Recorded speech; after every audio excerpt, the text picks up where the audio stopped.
Hello and welcome once again to Transport Fever. So I think this is probably going to be my last episode of the series, guys, because I've got quite a lot of slowdown even with the game paused and just moving around the map, and it's just getting to the point where I'm not really able to do much. So it is unfortunate that I'm going to end the series, but I thought I would give you guys the opportunity to sort of have a last look around, maybe travel around some of the routes in sort of first person view and things like that, just so that you guys could see the map as it is at the end. We got quite a lot done. I mean, we've connected up every city, we've got 2 different ring lines, we've got the snake and the actual ring line. Airports we never really managed to get going, boats we did manage to get going a little. And I think these things are making some money. Let's take a look. Yeah, they do make, around $1 million a year-ish, ups and downs, but not too bad. We got a lot of production stuff going, and a lot of these cities are ridiculously full at their stations. Wow. But yeah, so we did quite a lot. As I say, I'm gonna put us in first person view of one of these trains to begin with, and you guys can see the route.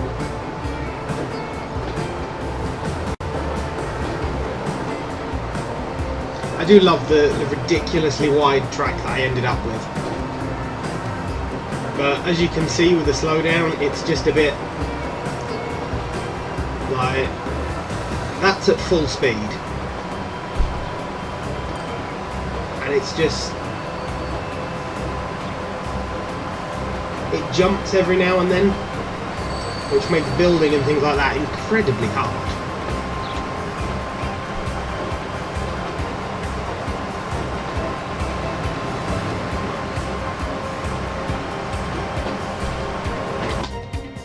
Pause you, come out of there. We want that speed.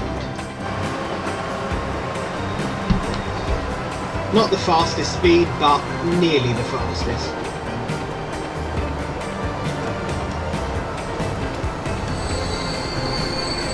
Wow, loads of people waiting to jump on this train.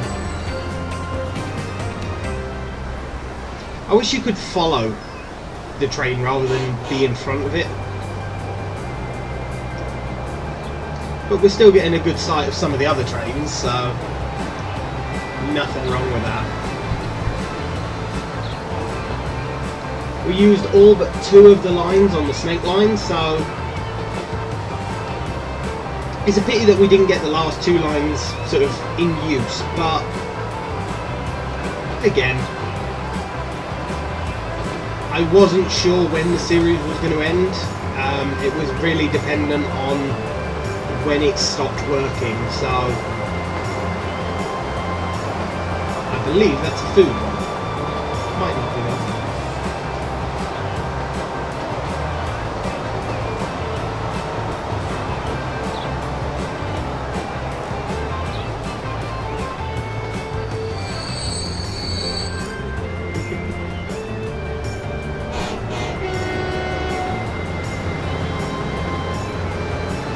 We are much faster than the other trains on these lines.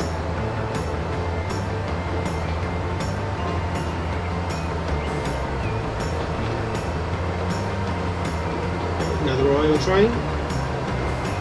I think oil was probably one of the best selling materials that I had, both on this line and the circle line. I think I made the most money with the oil.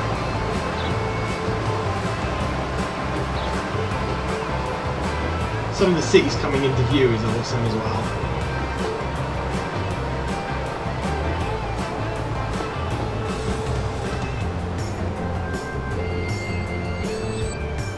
I think it's good sometimes to sit on some of your trains just to see the journeys.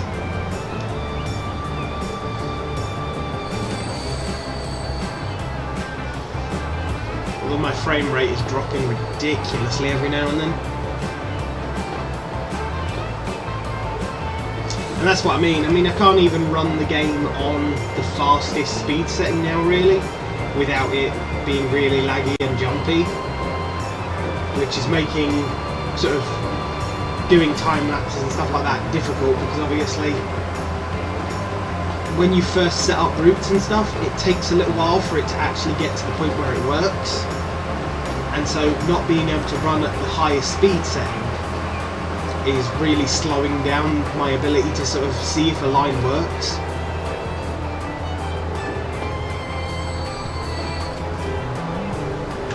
We will jump off this train. Oh my god. And that's what I get for watching a train for so long.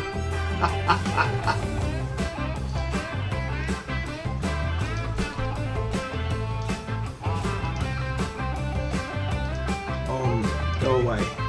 And I missed all the others. Damn you. Oh well, it doesn't matter that much, as we're ending in a moment.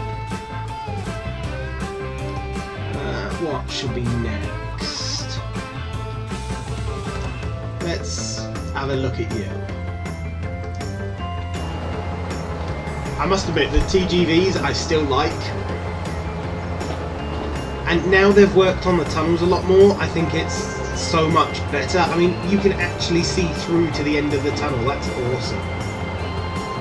And it actually looks like stone brick rather than just sort of slabbed white material.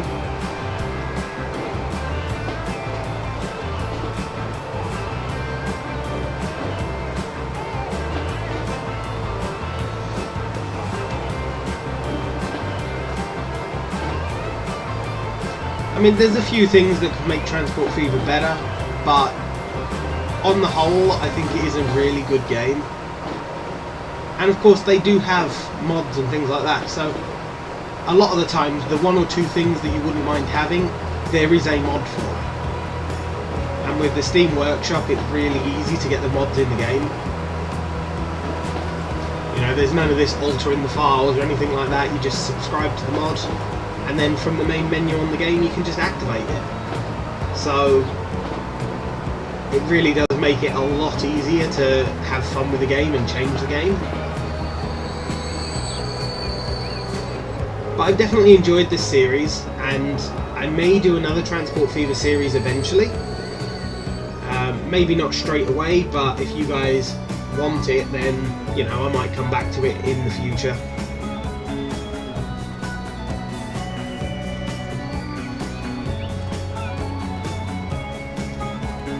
Come on. Now it's grabbing all the passengers.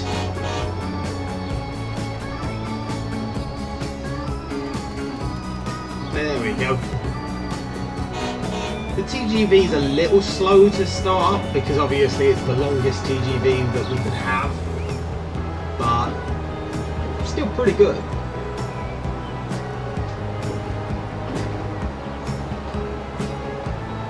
So I can't get over the work they did with the tunnels. It is so much better than it used to be.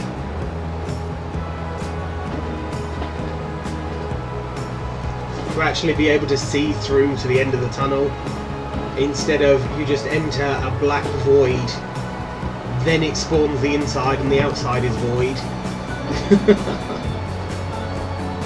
It actually makes the tunnels feel like part of the same world.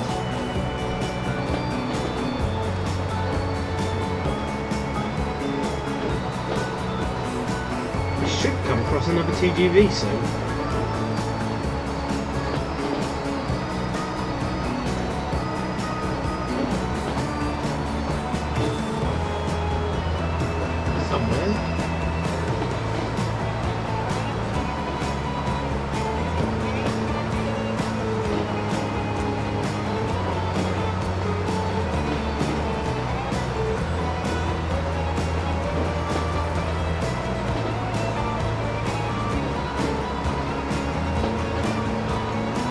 Might be in the next city that we cross paths with the next one.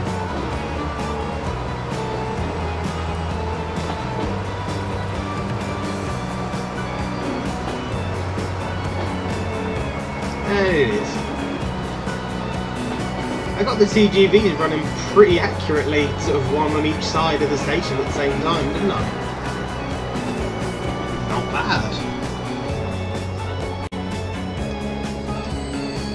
Oh, which vehicle now? Another old bus, eh? There you go, just auto replace.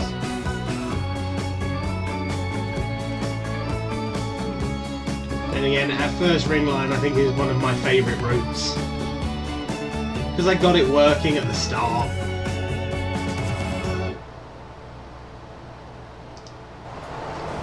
And these trains I think are probably some of my sort of biggest earners. Look at that, 26 million a year, 24 million.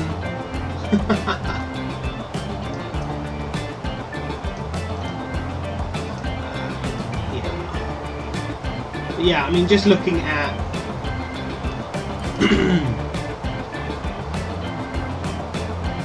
where are, oh well, that's the line manager, that's not what I want. I want that. Yes, don't worry. I mean, our biggest loss is the tool line, but we only installed that in the last episode, so it's not really surprising that's losing money. Biggest earner, oh, is our TGV. Oh, okay. So the TGVs are actually our biggest earner currently. Then we've got the fuel ring, which is this one that we're following at the moment, with 24 million.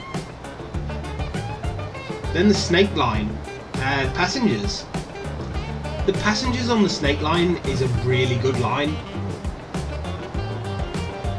It's almost constantly full, and it makes a ridiculous amount of money. But yeah, I mean, we are doing alright for money. We've got 1.05 billion, which, yeah, I'm happy with that. I very much like that much money.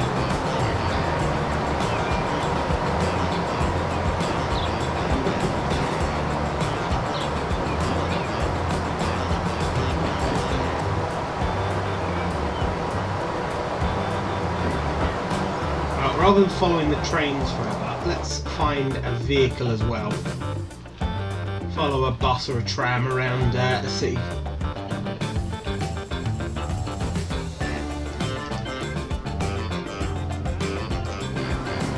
It's not often that we see a city view. I do love how the cities change as well. If you guys remember when we first started the game, the cities were, you know, of the right time period, and as we've advanced in the years they've got more built up and nicer buildings and more advanced in general.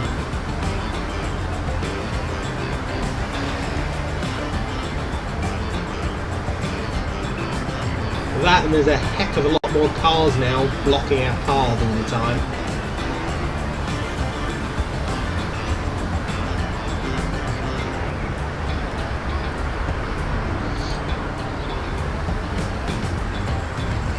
Some of the hills in here.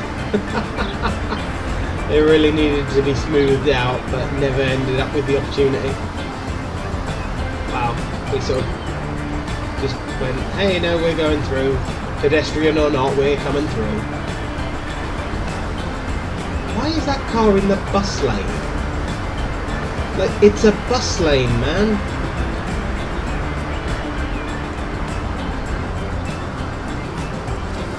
Well, I suppose it just shows that even in a simulator game you get annoying drivers that don't follow the rules of the road.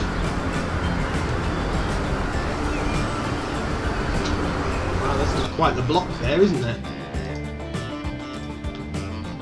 Oh my god, wow.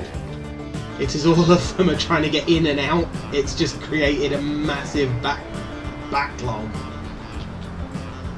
Because the truck's in the way, and oh my god. That's bad.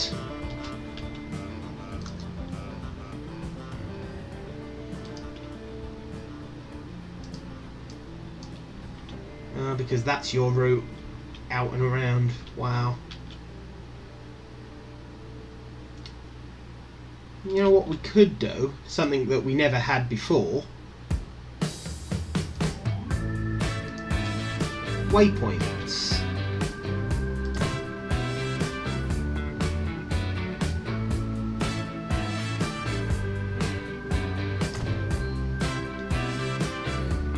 So, how did this go? This is the 1, 3rd and 5th stop. So after the first stop, we could add that waypoint. After the 4th stop, we could add that waypoint. And after the 7th stop, add that waypoint.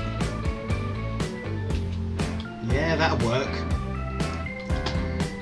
So now the vans should only go out that way, and so shouldn't slow down the trams.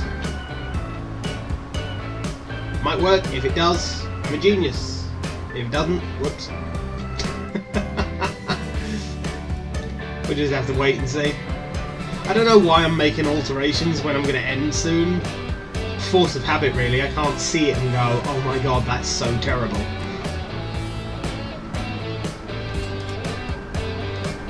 You probably need an upgrade. Oh no, you're already ready to upgrade automatically. Yeah, I can't look at this and not want to change it because of how bad it is.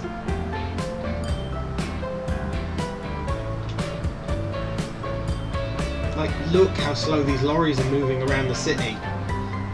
In some ways, I think the lorries are too big to go around the city anyway.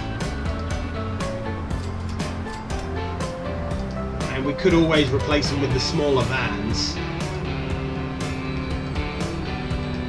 That's not a great loss. You know what? Yeah, go on then.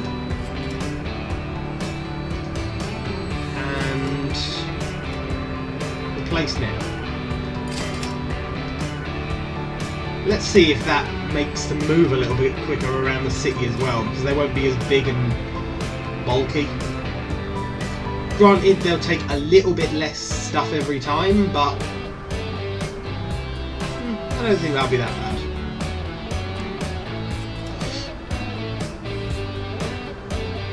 Because if it speeds the lorries up, although they'll take a little bit less each time, they'll move a little quicker, so it'll even out. But these guys seem to be coming in a little bit quicker now, not getting slowed down as often. Obviously they're stopping for all the pedestrians as well, which is a pain. All in all, they seem to be moving quicker. We don't have the backlog down the street anymore, at least. So there we go, even when we're ending the series, I'm still problem solving. This city did pretty well in expanding. I mean, it's almost covered the entire area. It's even covered outside of the area, which is typical. Rather than expanding the way I wanted it to, it just expanded on its own round this way.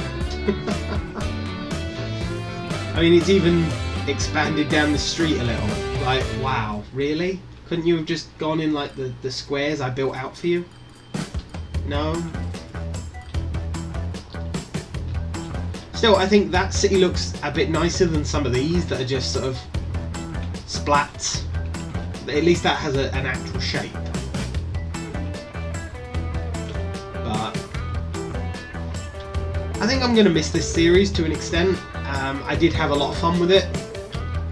It's a fun game to play, so no doubt I will come back to it, as I say, in the future. But I hope you guys enjoyed this last little tour, and I hope you guys let me know in the comments if you want another series of this. As I say, I'm quite open to it. I might do it on a smaller map next time, for the simple reason that obviously if I'm on a smaller map, I can play for a lot longer before it sort of gets bogged down with too much stuff. But I don't know, then again it'll be a lot quicker to fill up with loads of stuff because it's small. But you know, let me know guys what you guys think, and I shall see you next time.